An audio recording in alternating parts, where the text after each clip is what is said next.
Hello everybody, Kieran here with Explorminate, and this video is going to be my overall impressions of Gladius Relics of War, at least as of right now. The game has just launched, and I wanted to kind of put together a compilation of my thoughts to give you an idea of what I think about the game about 30 hours in. Gladius Relics of War is the first 40k 4x entry, and for strategy fans, that's pretty exciting and kind of fun to say. After about 30 hours with the game, I wanted to just gauge kind of my overall take on the game to hold you over until our full Explorminate review comes out later. Now, I'm not doing that review. We have another one of our great writers doing that, but this gives you something to hold you over until that comes out. So first things first, this is a war game. If you don't particularly care for combat, steer clear of it, at least for now. Now, there is city management and there is research included, but these play largely a supporting role overall. However, if you enjoy combat, then welcome to the wonderful war-torn world of 40k. So a few thoughts on city management and research. City management is actually really light.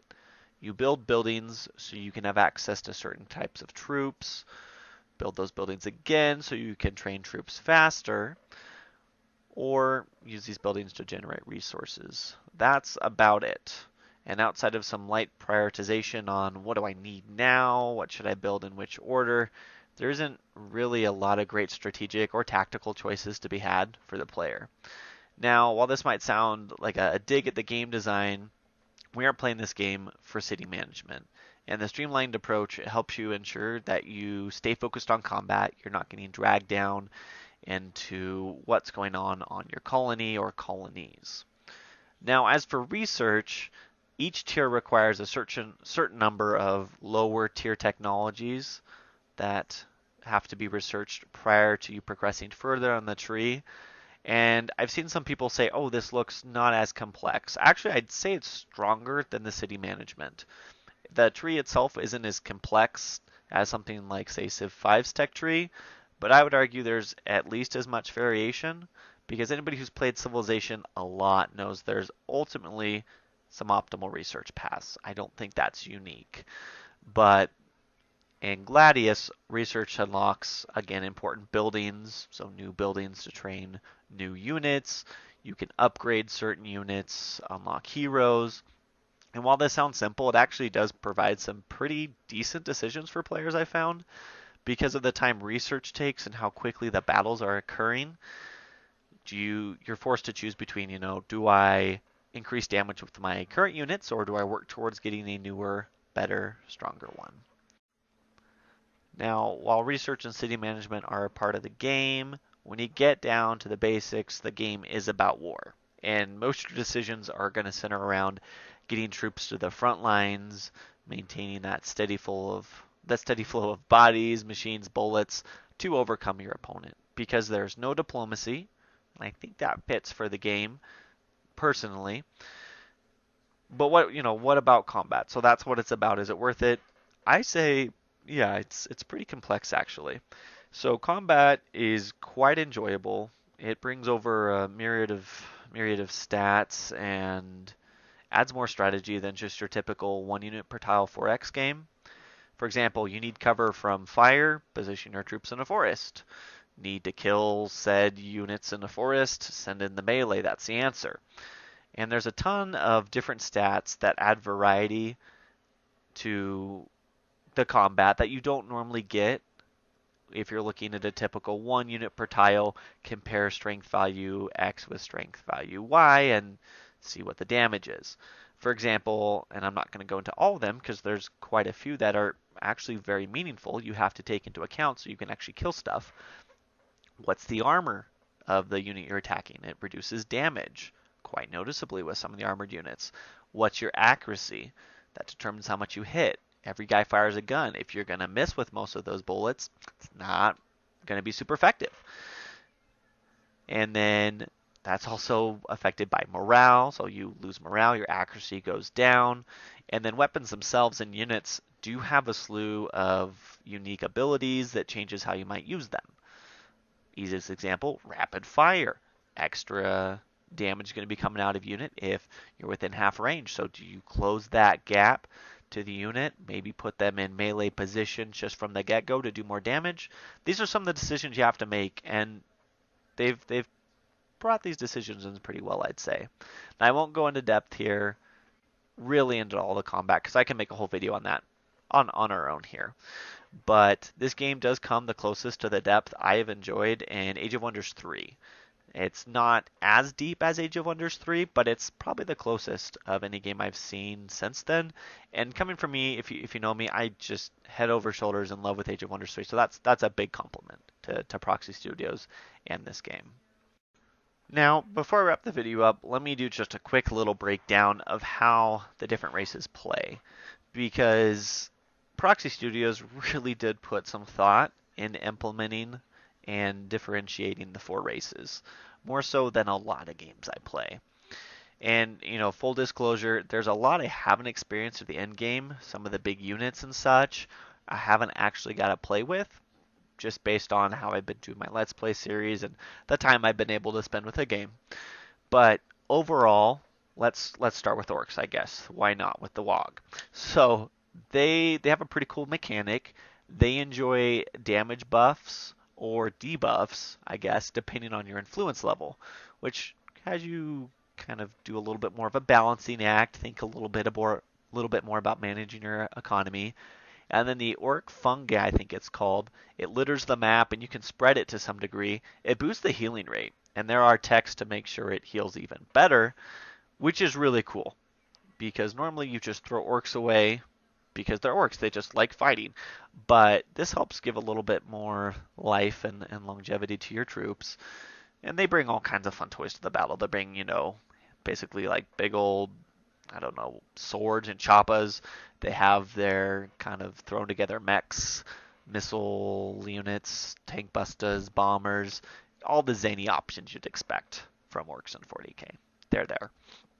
Now, the Necron, again, completely different. And they're probably the most enjoyable race for me, honestly. Because for some reason they feel just a little underhanded, a little sneaky with the way that they fight. What I mean by that, they can spend influence to heal units, and you can spend that influence, heal your guy up, and then attack that turn. So they can be really tough to kill, and they're pretty armored. I mean, they're comparable to Space Marines in a lot of ways with their ability to take a hit, I feel. And they have a really good mixture of fast attack units and more beefy line units. And then just aesthetically, they are the coolest looking, I think. The greens and the lightning and just kind of like, again, I'm not a 40k lore master, but that almost like unholy space magic about them. Again, it's not that, but they're really cool to zoom in and look at. Then we've got the Imperial Guard. And they've actually been a little bit of a challenge for me to play, so that might be a bonus for some of you. I haven't mastered them yet with about my 30 hours of gameplay.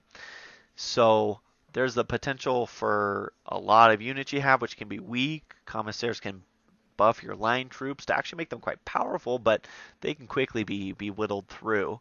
You do have access to just a ton of powerful vehicles, as you should.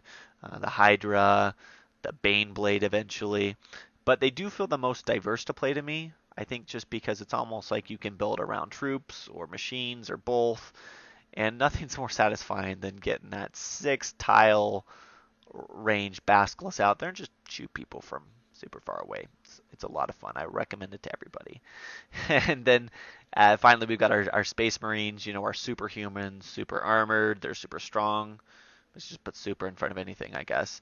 And they don't feel overpowered, which is good when you play against them, but they do feel strong when you play them. And I think that's kind of a hard balance to hit. At least that's my take. I've been able to take Space Marines on pretty good, even with orcs, which I was like, okay, you just got to play a little different depending on the races.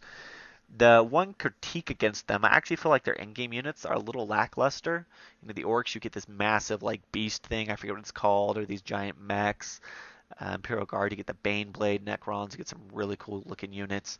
You get like Terminators, which are cool, but it maybe just lacks the flash of a few of the other units. But nothing quite as fun as just watching an Assault Marine jump past the line and then pull out their chainswords and bolters and get to work. So they're fun for a more limited approach, and they do have one city, so if you like one city challenge, it's definitely different playing them, and really all the races are quite different to play. I can't stress that enough. They really did a good job.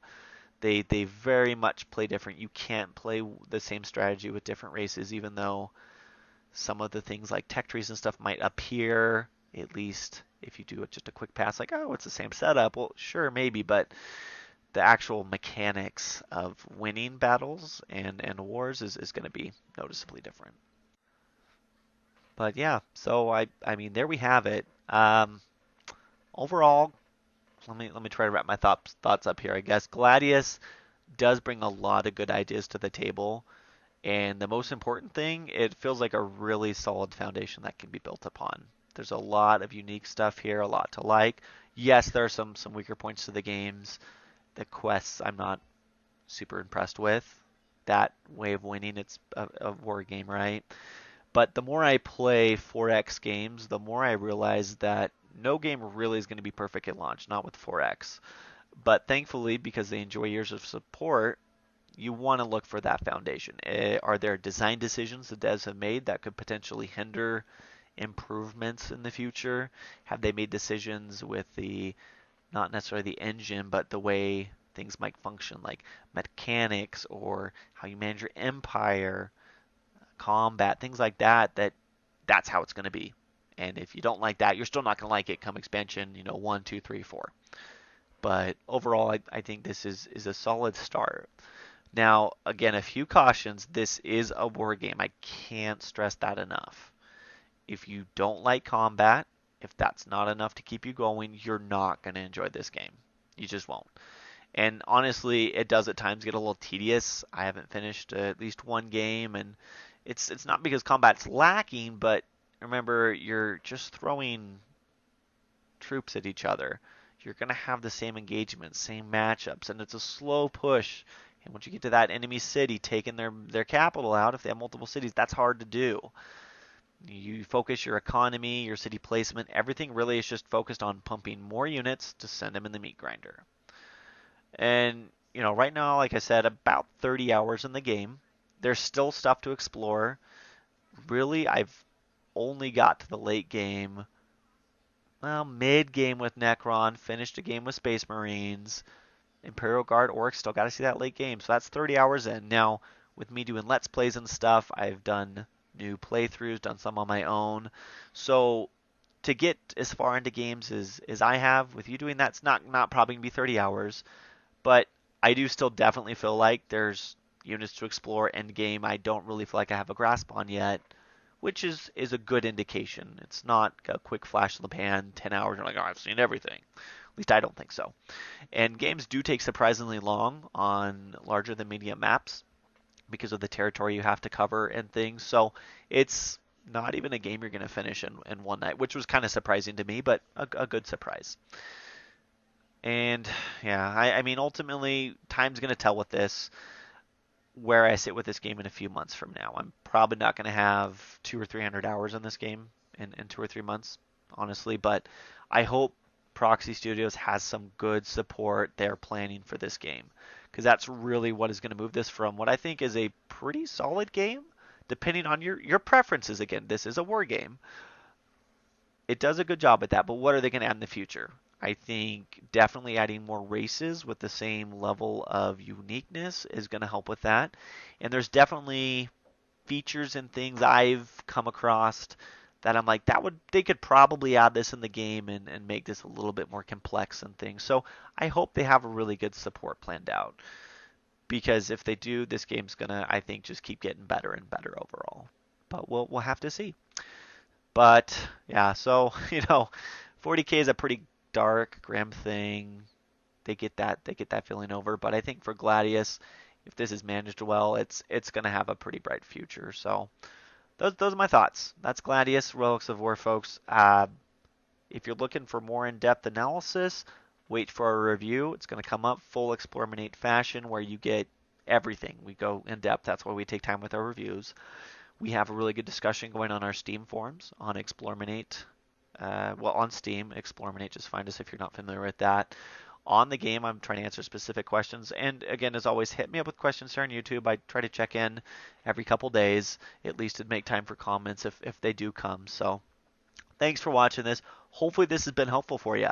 Give you some stuff to look forward to and some more pointers on this. But as always, thanks for checking out our videos. We do appreciate it and all our content. And we'll catch you next time. Bye.